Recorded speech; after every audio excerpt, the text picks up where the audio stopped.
آگے پیش کرنے کی کوشش کیا، اور آپ کی محنت جو ہے وہ رنگ لائی ہے، سیدھی بات ہے. بس یہ ہاں جی، لوگوں کی دعائیں تو ہیں الحمدللہ، لیکن آپ کی جو محنت ہے اب بھی تک جو آپ محنت کر رہے ہیں، آپ خود بھی کر رہے ہیں، بچوں کو بھی کرا رہے ہیں، اور جو یہ تعلیم آپ پھیلا رہے ہیں یہ قابل تعریف ہے. بڑی آپ کی محبت. تو ایک جو بچہ جب سیکھتا ہے اس کے بہت اور بھی شوق ہوتے ہیں، کھیلنا کودنا بہت سے ہوتے ہیں. تو آپ کو کیسے لگا کہ یار مجھے تو باہر ہے نا وہ بینٹے کھیلنے چاہیے یا کرکٹ کھیلنا چاہیے؟ یہ تھا، یہ بالکل تھا، اور یہ اس میں کوئی وہ نہیں ہے کہ میں چھپاؤں کہ نہیں جی میں طبلہ ہی تھا، یہ ایسی بات نہیں ہے.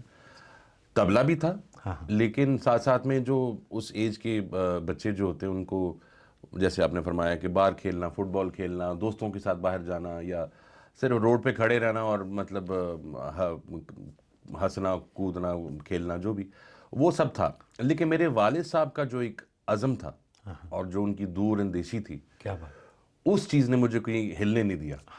اور پھر میں نے بھی کہا کہ ٹھیک ہے جی، اگر آپ کی یہی مرضی تو پھر میں قربانی دینی پڑتی ہے، قربانی دینی پڑتی ہے. اور آپ نے کسی بھی چیز میں مجھے لگتا ہے کہ اگر آپ کسی چیز کو پانا چاہتے ہیں تو سیکریفائس، قربانی، اور اپنے خواہشات کو مارنا اور بڑی حد تک مارنا، یہ بہت ضروری ہے. یہ فوکس رہنا، اور کس لیول پہ آپ لے جانا چاہتے ہیں. جی بالکل.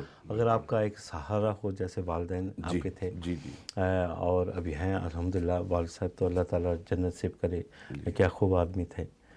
وہ ہیں ہی، کیونکہ ان کا پریزنس جو ہے وہ ہمیشہ رہتا ہے جب بھی بات کرتے ہیں. بے شک. تو یہ سب انہی کی جوتیوں کا صدقہ ہے، بے شک بے انہی شک. کی دعاؤں کا صدقہ. تو جب آپ نے کئی اساتذہ سے سیکھا ہے، ان کے نام بھی آپ لیں گے، کیا کیا سیکھا، کیا ملا ہے، اور کیا تربیت دی ہے ان کے یہ بڑا اچھا علم سوال، میں؟ یہ بڑا اچھا سوال ہے، یہ بہت ہی، اور یہ بڑا اہم سوال ہے.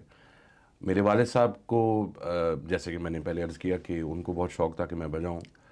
تو پھر ارلی 90s میں 91 میں میری بڑی خوش نصیبی کہ میرے استاد فیاض خان صاحب، دلی گھرانے کے بہت بڑے طبلہ نواز کیا تھے. بات، استاد فیاض خان صاحب وہ انگلینڈ میں تشریف لائے، ایک کوئی غالباً کوئی پروگرام تھا. اور جس طرح سے ہوتا ہے کہ ایک بچے کے جو بزرگ ہوتے ہیں، میرے والد صاحب کے دوست، انہوں نے جی کہا کہ خان صاحب یہ بچہ ہے، 10-11 سال کا بچہ ہے، اس کو آپ سنیے. تو خان صاحب نے کہا جی بالکل آپ لے کر آئیے بچے کو. تو اگلی صبح ناشتے پہ ہم لوگ ملے، تو والد صاحب نے کہا طبلہ رکھو اور ساتھ لے کر چلو. تو خان صاحب نے کہا کچھ سناؤ. تو میں سنانا، 10-11 سال کا بچہ کیا سنائے گا. نہیں ماشاءاللہ بہت اچھا. مجھے ابھی تک یاد ہے کہ وہ ایک جگہ ایک پراؤڈ بچہ ہے، یعنی کہ گڈ سینس، پازیٹیو سینس میں. ہاں جی، بیٹھ کے جہاں بھی بٹھا دیا آپ نے سنا بیٹھ گئے. تو 5-7 منٹ میں نے بجائے ہونا، لیکن خان صاحب نے کہا کہ ٹھیک ہے یہ میں بچہ شاگرد کرتا ہوں. تو وہ 91 سے لے کر ان کی ڈیتھ تک، ان کے انتقال کر جانے تک، 2014 تو سمجھ لیجئے آپ 22-23-24 سال میں ان سے باقاعدہ تعلیم لیتا رہا، سیکھتا رہا. اور ہر سال وہ یہاں آتے تھے، 3-4 مہینہ رہتے تھے. اور کیا شخصیت، میں بھی شرف حاصل ہوا مجھے. اور اتنے جنرس اور اتنے گیونگ اور اتنے فراخ دل، کھلے دل کے ایک انسان تھے. اور علم کے تو ان کے کیا کہنے، میں کیا عرض کروں، کتنے بڑے اور کتنے عالم لوگ تھے اپنے کام کے. اور انہوں نے مجھ پہ بڑی شفقت کی، بڑا میں ان کا شکریہ ادا کرتا ہوں کہ انہوں نے بڑا مجھے پیار کیا. پھر اس کے بعد لاہور جانے کا مجھے موقع ملا، اور وہاں پر استاد میاں شوکت حسین خان صاحب جو دنیا کے بہت مانے اور بہت بڑے استاد میاں شوکت حسین خان صاحب، اور جنہوں نے ان کو سنا ہے وہ جانتے ہیں کہ ان کے طبلے میں ایسا ایک جادو تھا کہ میں بیان نہیں کر سکتا. سنگت سے لے کر سولو سے لے کر انہوں نے بھی بہت مجھے پیار کیا. ان سے بھی 8-10 سال میں سیکھتا رہا. اور ان کی انتقال کر جانے کے بعد میری بڑی خوش نصیبی کہ استاد اللہ رکھا خان صاحب جو مجھے کچھ کہنے کی ضرورت نہیں ہے، وہ اپنی کسی تعارف کی محتاج نہیں ہے. ایک بہت بڑے استاد، پنجاب گھرانے کے. بہت بڑا نام. بہت بڑا نام. تو ان سے بھی سیکھنے کا موقع ملا مجھے 4-5 سال ان کے انتقال کر جانے تک. پھر مجھے اور ابھی تک یہ ایک مسلسل ایک جاری ایک ایسا سلسلہ ہے جی جی. کہ انسان سیکھتا رہتا ہے. اچھا شہباز بھائی، جب ہم بات کرتے ہیں سیکھنے کی، سیکھنا ایک بات، علم حاصل کرنا الگ بات، جی. لیکن اس کام میں روحانیت جو ہے، استادوں سے آپ نے کیا سیکھا ہے، آپ کیا محسوس کرتے ہیں؟ بالکل یہ ایسا ہی ہے کہ میں اپنے اللہ کا بڑا شکر ادا کرتا ہوں کہ مجھے استاد ایسے ملے، رہنما ایسے ملے کہ جو بڑے درویش صفت لوگ تھے. ہاں. واہ. اور اللہ سے ڈرنے والے لوگ تھے. واہ. اور یہ بہت بڑی بات ہے، بہت بڑی چیز ہے. بے شک. کیونکہ جب میری تعلیم ہوتی تھی طبلے کی، طبلہ تو سیکھنا لازمی وہ تو ہے ہی، جی جی. لیکن اس کے ساتھ ساتھ انسان کو کس طرح سے ہونا چاہیے، انسان ایک دوسرے انسان سے کیسے ملے، عاجزی کیا چیز ہے، انکساری کیا چیز ہے، دکھاوا نہ کرنا وہ کیا چیز ہے، واہ. اور انسانیت کیا چیز ہے، اپنے آپ کو کسی زوم میں نہ آنا، یا کسی اپنے بارے میں ہوتا نا کہ غرور تکبر کرنا، اس سے کیسے بچنا ہے، واہ. اپنے آپ اپنا محاسبہ کیسے کرنا ہے انسان. تو میں یہ سمجھتا ہوں کہ جو انسان اپنا محاسبہ کر سکے وہی انسان کامیاب ہے. بہت بڑی اچھی بات ہے. اور اسی پہ سوال آتا ہے کہ ایک اچھا استاد جو ہے اس میں کیا ایٹریبیوٹس ہیں، کیا کوالٹیز ہونی چاہیے؟ واہ. ایک اچھا استاد، جہاں تک میرا خیال ہے، جو میرا ایکسپیرینس ہے، جیسے میں نے پہلے عرض کیا کہ اچھا استاد درویش پہلے تو درویش ہو، جی جی جی. دنیا داری سے اس کا تعلق کم ہو، اپنے کام سے، روحانیت سے، اور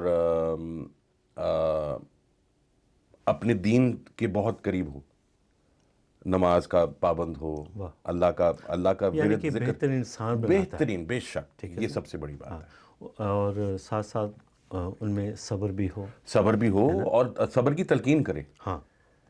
اور اچھا کردار کیسے ہونا چاہیے. بے شک بے شک. تو یہ چیزیں جیسے چاہے وہ اسٹیج ہو چاہے آف دی اسٹیج ہو. بے شک بے شک. تو ایک کہاوت ہے، بلکہ میں یہ کہاوت کہوں، شاگرد جب استاد کو کا سلیکشن کرے وہ کیا کہ دودھ پیو چھان کے اور گرو کرو پہچان کے. واہ. کہ استاد، یہ ریسرچ بھی بہت ضروری ہے. ہاں جی، بہت محنت کرو اس پہ، بالکل، تاکہ آپ کو کوئی اچھا رہنما ملے. رہنما ملے. ہاں، اچھی بات ہے. بڑی ضروری چیز ہے. طبلہ سیکھنے اور گھرانے کی روایت جو ہے، اس میں تربیت لینے میں کیا فرق ہے؟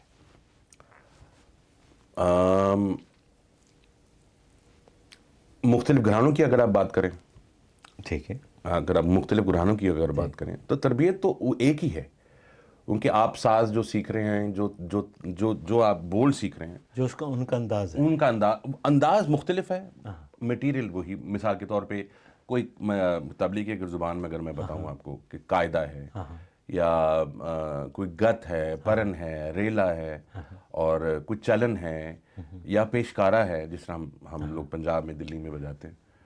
اگر ہمیں مختصر سا ایک ایگزامپل دے دیں تو بڑا مزہ ہے. ان سب چیزوں کا ایک دے لیں.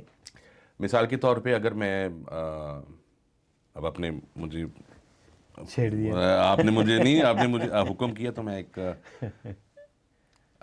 گت پڑھتا ہوں. میں ہاں بسم اللہ. میرے دادا استاد میاں قادر بخش، ان کی چیز ہے، اور بہت پرانی چیز ہے.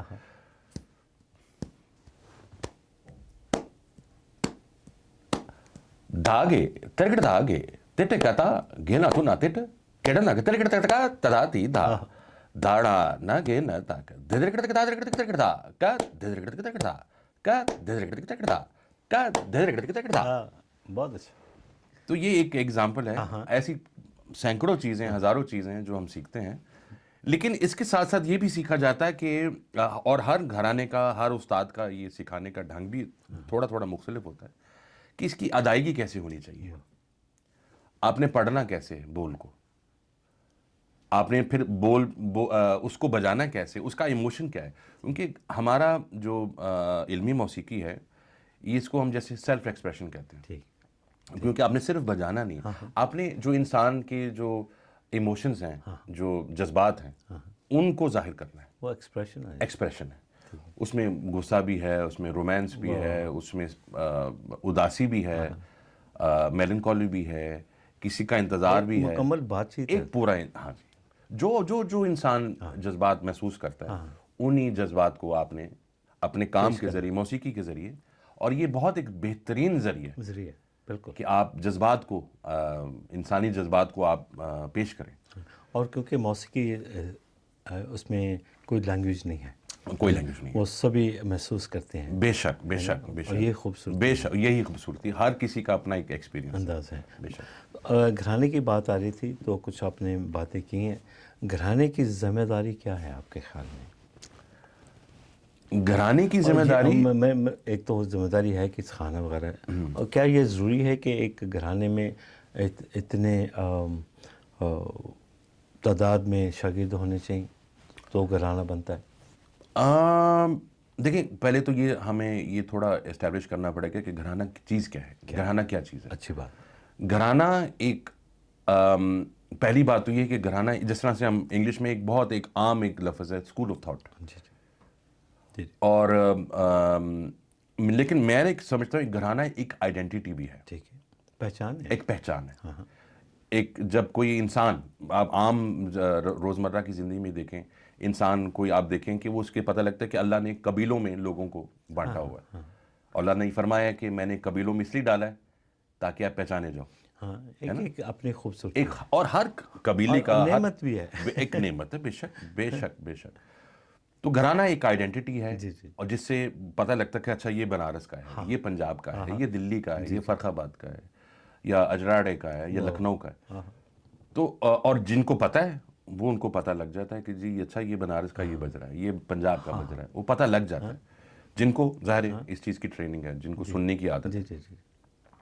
تو ویسے تو کئی ایسے استاد ہوئے ہیں جن کی شاگرد چند ہوئے ہیں لیکن وہ بڑے لاجواب ہیں، اور کچھ ایسے استاد بھی ہوئے جن کے سینکڑوں جس طرح میرے دادا استاد کہا جاتا تھا کہ 1.25 لاکھ شاگردوں کے استاد تھے وہ، استاد میاں قادر بخش. اچھا، تو یہ کہنے کی بات ہے، کہنے کا مطلب کہ بہت ان کے شاگرد تھے، یعنی کہ اور انہوں نے تعلیم بہت دی. بالکل، اور اس کی ترویج بہت کی. اور اس کی ذمہ داری ہے کہ آج ان کی بات کر رہے ہیں. بالکل بالکل بالکل بالکل. تو یہ ہے کہ جو آدمی پیچھے چھوڑ جاتا ہے، بالکل، پھر آگے وہ کیسے آپ بڑھاتے ہیں، آپ کیسے بڑھاتے ہیں، یہ ذمہ داری آپ بالکل. اور یہ ذمہ داری بھی ہے، اور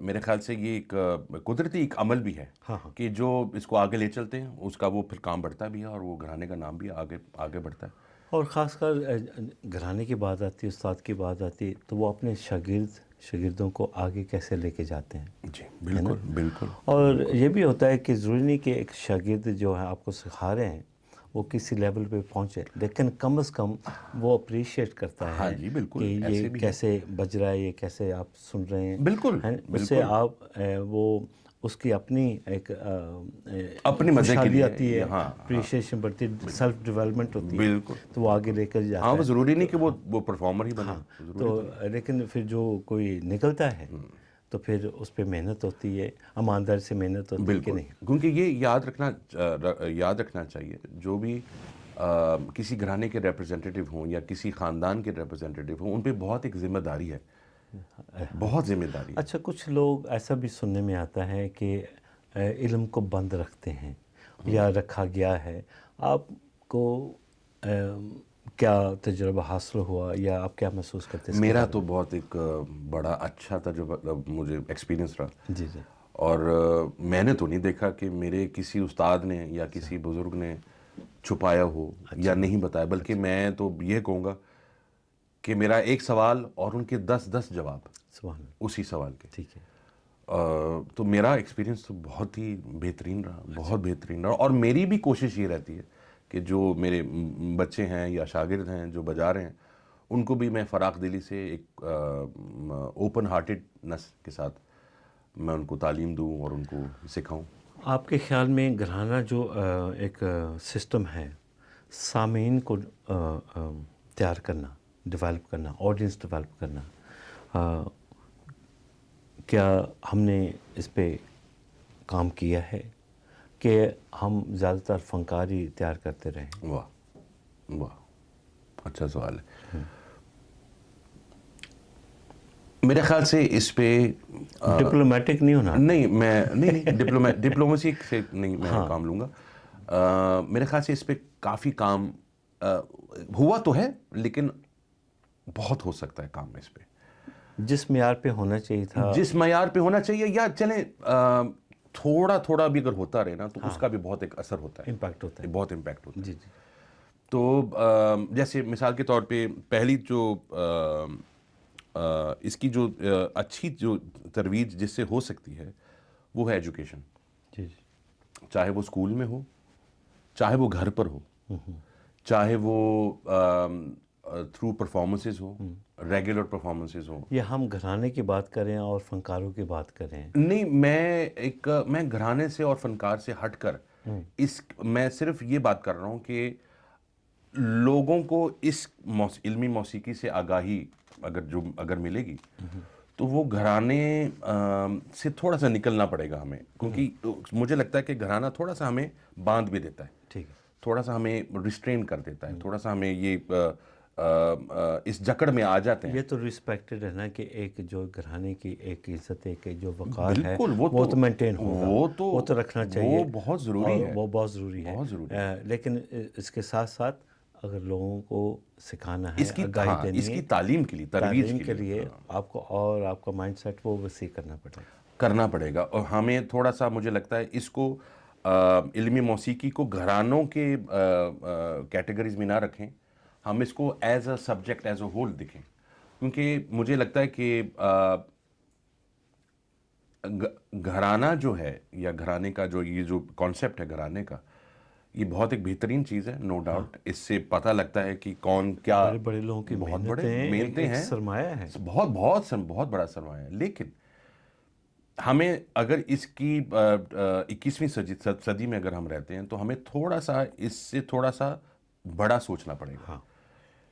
کیونکہ اس میں صرف علاقائی بات تو نہیں نا، نہیں، اس میں پورے آپ کے ملک کی عزت ہے، بین اور الاقوامی انٹرنیشنل امیج جو ہے، پروموشن ہے، اس کا بڑا خیال رکھنا پڑتا ہے. بالکل. تو ورکشاپس کے تھرو، پرفارمنسز کے تھرو، اور جیسے تعلیم ایک روایتی انداز میں ہم سینہ بسینہ کرتے ہیں، استاد شاگرد کا یا باپ بیٹے کا، یہ جو جیسے بھی ہم اس کو دیکھیں، وہ جاری رہنی، وہ اسی سے ہوگا.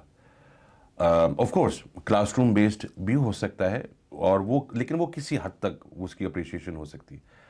جو اس کا جو اصل جو ٹرانسمیشن جو ہے اس کو ہم کہتے ہیں، وہ ہے سینہ بسینہ، پیر اور مرشد، پیر اور مرید، مرشد اور مرید، استاد شاگرد، باپ بیٹا، وہ اسی سے ہوگا. کیونکہ اس میں ایک روحانیت ہے، اس میں ایک برکت ہے، اور اس میں ایک کیا کہنا چاہیے، نور ہے اگر اس میں کہہ لیں. اگر آپ یہ جو سسٹم ہے، جیسے پنڈت بت کھنڈے، ہاں جی، انہوں نے جب آئے یہاں یورپ میں آئے تو انہوں نے دیکھا کہ میوزک جو ہے کتنے سسٹم میں ہے. ٹھیک ہے جی. ہمارا جو ایک اخباری انداز تھا کہ کمپوزیشن لکھے ہوئے ہیں، کسی کو پتہ نہیں ہے بھی یہ کیسے اس کی بانٹ ہے. ٹھیک ہے نا. اچھا، تو انہوں نے جا کے سسٹمائز کیا. 1914 کی بات ہے میرے خیال میں، تقریباً. تو اس سے پھر کیا ہوا کہ ہندوستانی میوزک جو ہے پھیلا ہے. ٹھیک ہے نا. کیونکہ اس میں آپ ضروری کہ ایک فنکار بنیں گے، لیکن اپریشیشن ہے ساتھ ساتھ میں، اور علم موسیقی آپ آپ کر رہے ہیں. تو پھر جب فنکار کے بننے کی بات آتی ہے تو وہ ایک جو استاد شاگرد جو معاملہ ہے وہ ضروری ہے، اس کا ایک اور انداز ہے.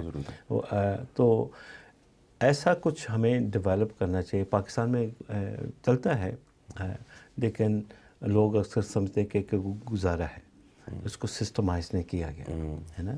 ایک جو سلیبس ہوتا ہے، کریکلم ہوتا ہے، جہاں کہ ایک سلیبس کو آپ لے کر ایک جو عام پیغام ہے جو تعلیم آپ پھیلا رہے ہیں، اس میں لڑنے کی بات نہیں، کمپٹیشن کی بات نہیں، تو یہ آپ کے خیال میں یہ ہمیں سسٹم کچھ ایجاد کرنا چاہیے یا ہے یا نہیں ہوا بھی ہے، ہوا ہے کافی حد تک ہوا کہ اس کو مثال کے طور پہ جیسے آپ نے فرمایا کہ باد کھنڈی جی نے کیا کیا کہ ایک خیالی سسٹم کو کاغذ پہ لکھا کہ راگ بنا دینا. ہاں جی بالکل، اور وہ کافی رسائی، اس کی کافی حد تک رسائی لوگوں کو سمجھ آئے کہ راگ درباری کیا ہے یا تین تال کیا ہے یا اور بھی راگ آپ کہہ لیں، ان راگوں میں کون کون سے سر استعمال ہوتے ہیں، ان سروں کو کس طرح سے لکھا جائے، طبلے کے بولوں کو کس طرح سے لکھا جائے، یہ کافی حد تک ہوا ہے. لیکن اب ٹیکنالوجی کا زمانہ ہے، اے آئی کا زمانہ ہے، اب ایسے کتنے اچھے ٹولز اور بھی آ چکے ہیں کہ جن کے ذریعے آپ شاگرد جو صرف سن کے نہیں اگر سیکھ سکتا، وہ دیکھ کر سیکھ رہا ہے. ہاں صحیح. میں اگر اپنی بات میں بتاؤں، میں یہ کوشش کرتا ہوں، مثال کے طور پہ ایک کمپوزیشن ہے طبلے کا، جی پہلے تو میں یہ بتانے کی کوشش کرتا ہوں کہ اس کمپوزیشن میں کون کون سے پیٹرنز ہیں، یس، کون کون سے بول ریپیٹ ہو رہے ہیں. جی جی جی. مثال کے طور پہ کون کون سے بول کن کن لیوں میں ہیں، کن کن سپیڈز میں ہیں. تو میں پھر کیا کرتا ہوں، اگر کوئی پیٹرن نظر آ رہا ہے تو ان پیٹرنز کو کلر کے ذریعے میں ہائی لائٹ کر لیتا ہوں کہ اگر کوئی ریپیٹیشن ہے کسی بول کا، وہ ریڈ میں کر دیا، یا اگر کوئی بول کسی مختلف کسی دوسری لے میں ہے تو اس کو میں نے ہائی لائٹ کر دیا یا انڈر لائن کر دیا، یا تاکہ مطلب کہنے کا مقصد یہ کہ ویژولی وہ شاگرد کو سمجھ آئے کہ ہو کیا کیونکہ ہے. ایز اے استاد جو ہے، کیونکہ جب کلاس ایک ہوتی ہے تو اس میں 10 بچے بیٹھے ہیں، ہر ایک کا اپنا لیول ہے، مائنڈ سیٹ ہے، بالکل سمجھنے کی وہ صلاحیت ہے، ٹھیک ہے نا. تو اگر آپ وہ کریٹیو بن رہے ہیں کہ اگر بچہ یہ نہیں سمجھ رہا تو ایسے سمجھے گا، ایسے نہیں تو It makes it easier. ہاں، تو یہ بھی ضروری ہے. تو اسی بات پہ اکثر آن لائن جو ہے آج کل جو ہے، internet is Google is the biggest master of all, I think. If use اگر آپ کو پازیٹیو. تو یہ ہے کہ آن لائن سیکھنے میں اور استاد شاگرد سیکھنے میں کیا محسوس کرتے ہیں؟ بگنر کے لیے دونوں میں کیا فائدے ہیں اور کمزوریاں کیا ہیں؟ بگنر میں فار اے بگنر اگر جو شروع کر رہا ہے، میرے خیال سے آن لائن اس کے لیے ٹھیک نہیں ہے. ٹھیک. کیونکہ جب تک کہ شاگرد سامنے بیٹھا نہ ہو، استاد کے اورا میں اگر جب تک نہ ہو، ہاں، وہ نظر ثانی ہونے، ہاں، اور جب تک کہ استاد ہاتھ پکڑ کے ہاں، وہ اس کو کہتے ہیں نا مین ہینڈل نہ کرے، جب تک تب تک بچہ وہ سمجھ نہیں پائے گا ہاتھ کی رکاوٹ کیسے کرے. یہ تو بہت ضروری چیز ہے، یہ بہت ضروری چیز ہے. اور جب تک استاد سامنے نہ ہو تب تک آن لائن دراصل چونکہ ظاہر کووڈ کے زمانے میں ہم لوگوں نے سب یہ اسٹارٹ کیا تھا، تو اب تو خیر بہت ڈیولپ ہو چکا ہے. بس بھائی، جو گھرانہ سسٹم ہے فنکاروں کو تو تیار کرتا ہے. کئی لوگوں نے بہت محنت بھی کی ہے آگاہی دینے میں بھی. آپ کے خیال میں یہ مزید اس پہ اور کام ہو سکتا ہے، جہاں کہ آپ آڈینس ڈیولپمنٹ، سامعین کو تیار کرنا، اپریشیشن کروانا، آپ کے خیال میں کیا کیا کر سکتے ہیں؟ یہ بالکل بہت سارا کام ہوا ہے، جہاں پہ جیسے آپ نے کہا کہ فنکاروں کو تیار کرنا اور بچوں کو تیار کرنا، شاگردوں کو تیار کرنا اور ان کو ایک پرفارمنس لیول پر لے کر آنا، وہ بالکل ہوا ہے. لیکن جہاں تک اپریشیشن کی جہاں تک بات ہے، وہ انسٹیٹیوشنز اور جہاں پہ مثال کے طور پہ کوئی ایسی کوئی اکیڈمی ہو یا جہاں پہ اس کی ترویج جہاں پہ دی جا سکتی ہے ایک سطحی طور پر، اس کی اپریشیشن ہو سکتی ہے. اور آڈینس ڈیولپمنٹ میں بہت کام ہوا ہے، لیکن مزید ہو سکتا ہے، بہت بہت سارا کام ہو سکتا ہے. میرے خیال سے at the end of the day یہ تو صرف ڈیوٹی ہے نا ایک گھرانے پہ تو نہیں نا. نہیں بالکل بالکل ظاہر ہے کہ گورنمنٹ کا بھی ایک رول ہے، بے شک اس میں اسکولز ہیں، کالجز ہیں، انسٹیٹیوشنز ہیں، اکیڈمیز، جیسے آپ نے کہا ہے. بالکل گورنمنٹ بہت کچھ کر سکتا ہے. جہاں پہ ہم رہتے ہیں یو کے میں، یہاں پہ بہت سے ایسے مواقع ہیں جہاں پہ گورنمنٹ آپ کو سپورٹ کرتی ہے, آرٹسٹوں کو سپورٹ کرتی ہے کہ وہ اپنا کام آگے لے کر آئے. اگر آپ کوئی کلاسز ارینج کرنا چاہتے ہیں, ورک شاپس کرنا چاہتے ہیں, تو گورنمنٹ سپورٹ کرتی ہے. لیکن بہت کچھ ہو سکتا ہے, بہت کچھ ہو سکتا ہے. جتنی عمر میں ہم دیکھتے آئے ہیں, کچھ 35-40 سال تو ہو گئے, جی بہت سے فنکار آئے ہیں ہمارے پاکستان سے, گروپس آئے ہیں.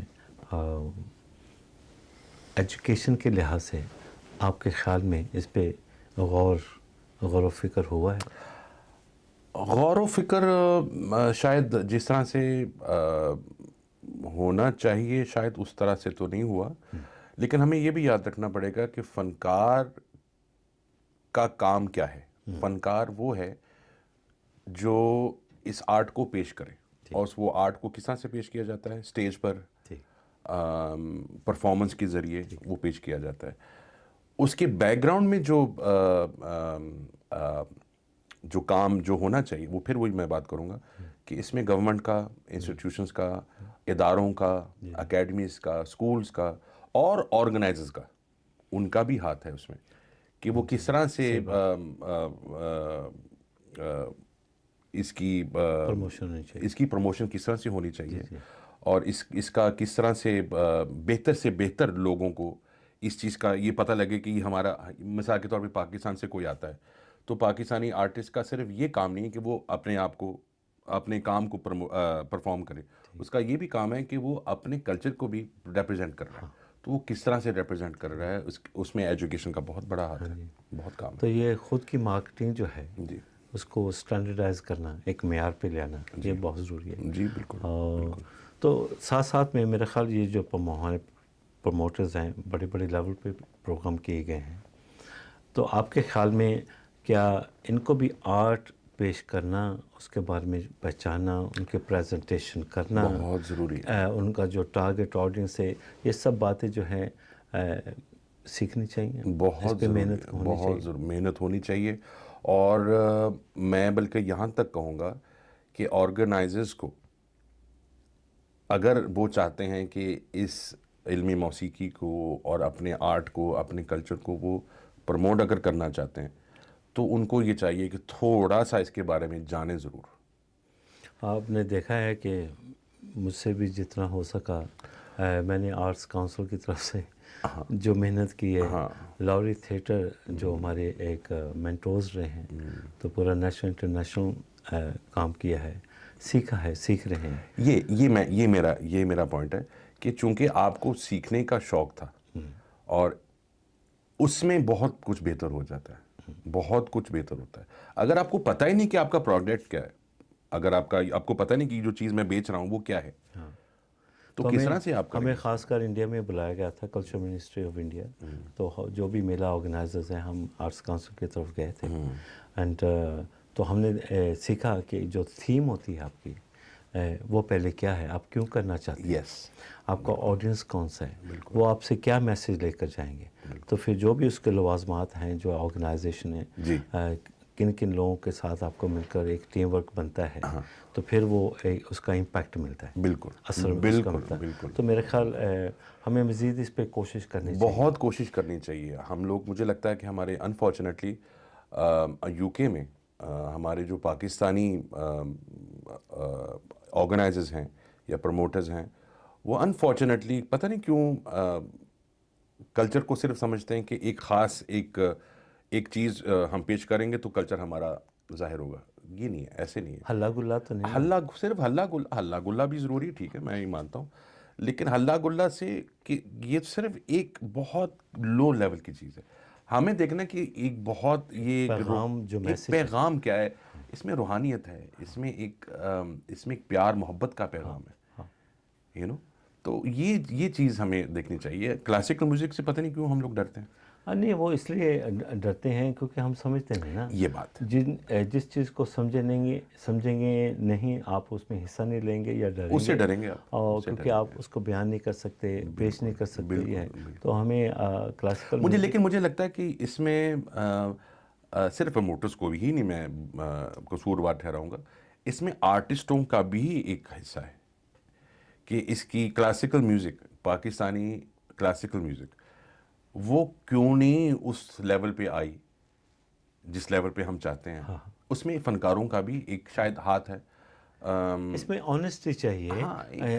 گھرانے کی اپنے جو ایک اہمیت ہے وہ برقرار رہے. ہاں جی, بالکل اس کی خوبصورتی رہے, کیونکہ یہ گلدستہ ہے, الگ الگ پھولوں کی خوشبو ہے, ٹھیک ہے نا. اور لیکن اس کو جب گلدستہ بنتا ہے آرٹ کی خدمت کے لیے, تو یہ ضروری ہے کہ ہمیں یہ جو سوچ بچار ہے, جو غور و فکر ہے, اس کو آگے کیسے لانا ہے, یہ بہت ضروری ہے. پاکستان میں نہیں, انٹرنیشنل لیول. اب مجھے لگتا ہے کہ تھوڑا سا اب چونکہ اب بہت سی ٹیکنالوجی کی وجہ سے بھی بہت سی چینجز آ چکی ہیں, اور میرے خیال سے انشاءاللہ مجھے امید ہے کہ بہت بہتر ہوگا. انشاءاللہ یہ انشاءاللہ ڈیٹیل میں مزید گفتگو کریں گے انشاءاللہ, کیونکہ یہ ہمیں لیکن گفتگو سے ہی پتہ لگتا ہے. ہاں, غور کریں گے, سیکھیں گے ایک دوسرے سے.